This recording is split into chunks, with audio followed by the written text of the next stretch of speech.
distracting. They get a little noisy out there once in a while. All right.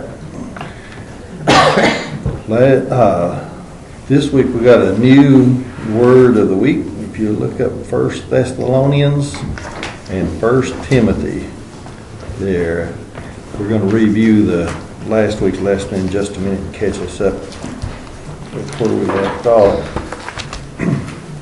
This is more of a phrase than a word, but sometimes I think we don't do this enough, and I'm sure I don't do this enough.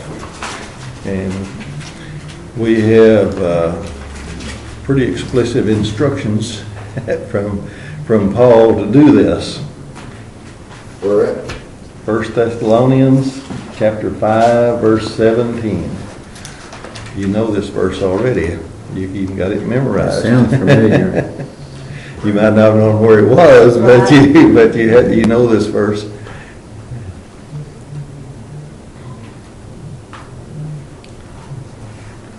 You know it, don't you?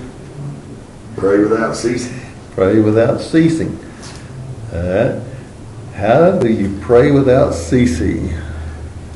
That's the question, is how do you do that? I think being in constant relationship with God, always talking to Him. Always talking to Him. Probably the only person that did that all the time was Jesus Christ.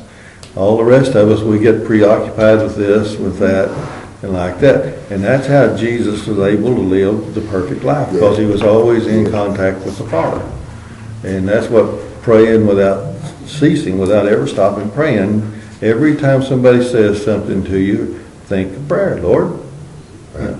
And we don't have to kneel and pray and not make any scene out of it. It's just think of prayer. Just turn over, buddy, and turn over to go to 1 Timothy now, buddy. 1 Timothy what? 1 Timothy 2:8. I didn't darken that one. Oh, I'm in the second one. I didn't do that. I need to go to 1 Timothy, one page over. Verse 8, chapter 2. Now this is Paul writing to Timothy, and Timothy was who? You say chapter 8, verse 2? Timothy, 2 verse 8. Timothy, verse 2, 1 Timothy 2, verse 8. Okay. All right. And who's Timothy?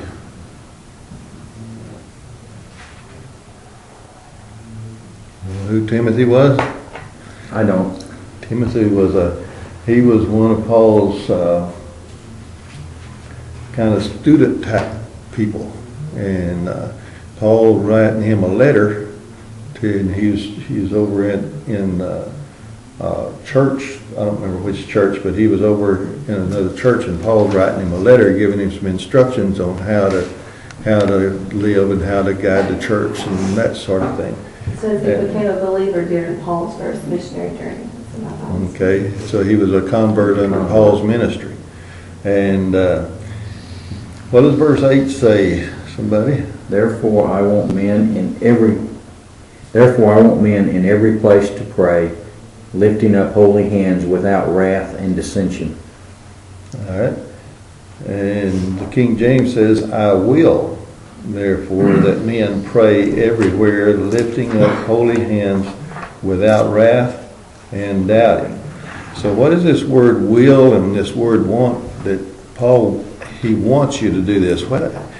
What's he really saying there? He says, I'll do it, and I pray that you do it. Me. He's telling you the importance of it, isn't he?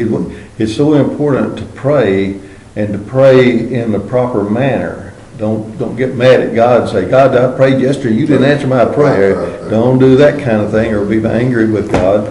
Be faithful and don't doubt. You know, one of the things that happens when you hear this little people pray, and then they make excuse or something for God. They doubt God's answering the prayer. And don't do that either. Don't doubt. Pray a prayer of faith, right? Yeah. That's what, and Paul, this word will, I kind of get the drift that, like, if you could force somebody to do your will, that he would do that. He would force you to do his will in this matter. And it carries to me, it carries a real strong emphasis on prayer. And then in the other part, we pray without ceasing. So we pray without ceasing, and we pray without arguing or fussing or being mad, and we pray trusting, faithfully, and not doubting. So if we get our prayer life straightened up, there'll be a whole bunch of other things get straightened up along with that. Don't you imagine? I think a lot of times people pray with their own selfish motives, because I pray about something. Well, Lord, Autumn needs this, and it's what I think she needs. It's not what the Lord knows she needs. Yeah. Right. I mean, so then when God doesn't answer the prayer, I'm like, okay, Lord, why didn't you do that? You know what I mean. We pray for healing for people, and that ultimately that may not be God's will, Right. Yeah. because God is probably working on another situation that we may be unaware. You know what I mean?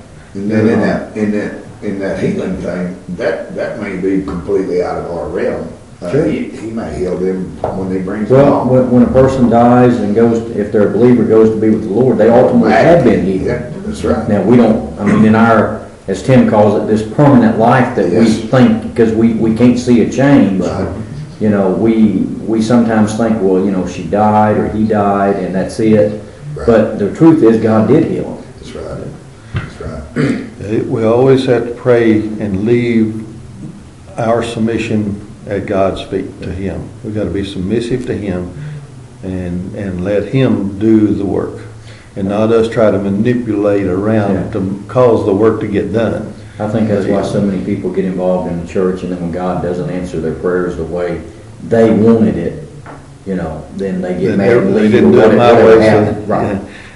so they didn't do it the right way, even though they might have done it God's way, it wasn't their way, so it wasn't the Well, right the truth way. is God knows best for all of us, and what I may think will work, 9 times out of 10 probably won't work. Yeah, I think that's, God knows what's best, and we're supposed to pray without ceasing, continually pray, and pray in faith, and pray in humility toward God.